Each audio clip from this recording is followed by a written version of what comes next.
Hi SwitchUp family, today we're going to look at the soon to be released Southpark, The Fractured Butthole. Well, I say soon to be released, it came out yesterday. I've done a few comparison videos on this channel. There's not a lot of beating around the bush here. The Switch version unfortunately is not as good in some ways as the PS4 and Xbox, but in other ways it's better. So are the compromises justified to bring this onto a small screen, or is it a fractured mess? Let's find out.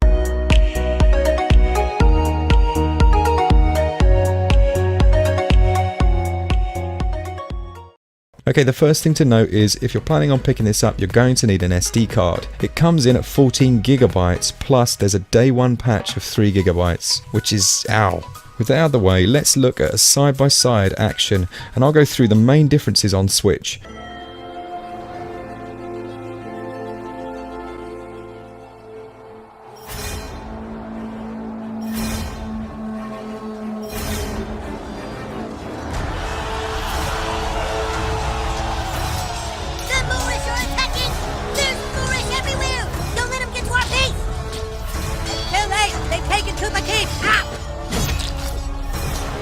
They got the base! You gotta stop him!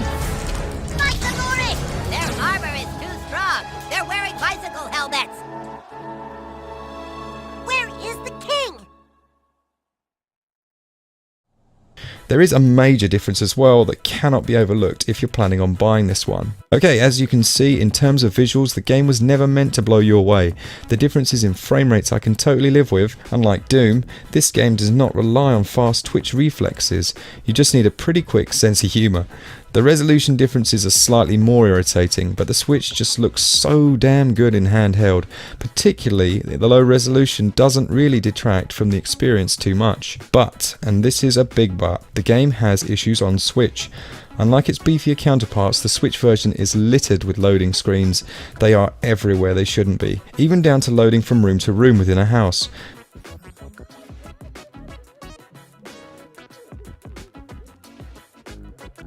Don't get me wrong, I know it isn't the end of the world, but some of these last up to 15 seconds and it really changes the pace of the game. Mommy, stop crying, sweetheart. I just have something stuck in my eye. With some of the elements like the pre-fight screen not actually showing until after the battlefield was loaded. At the time of writing, this is the case in both docked and handheld, which, if you have played the game on PS4, may jar you a little bit, so it's just something worth thinking about. Now, one thing the Switch has that those others don't is touch controls, which is used well and makes managing some aspects of the combat system much easier in handheld mode, quickly responding to attacks and using items with much more ease than on the controller. You can of course use the Joy-Con or the Pro controllers as well. Overall, our analysis is that this is a good port if not an excellent one. However, in the areas that matter, it excels. By adding the touch screen, they essentially make interaction with the game much more accessible and enjoyable. The load time issues are irritating, but expect another patch in the not too distant future to iron out some of these things, much like Ubisoft did with Rayman on Nintendo Switch. As ever, thanks to all of you for making SwitchUp happen. Let us know what you think down in the comments. Did you enjoy the game? Do you like these comparison videos? Are you thinking of picking it up? Go check out the review by our friends over at Switchwatch for all the details from James Romero himself, but we will see you on the next one. Cheers guys, Switch up. A dragon? We're fucked.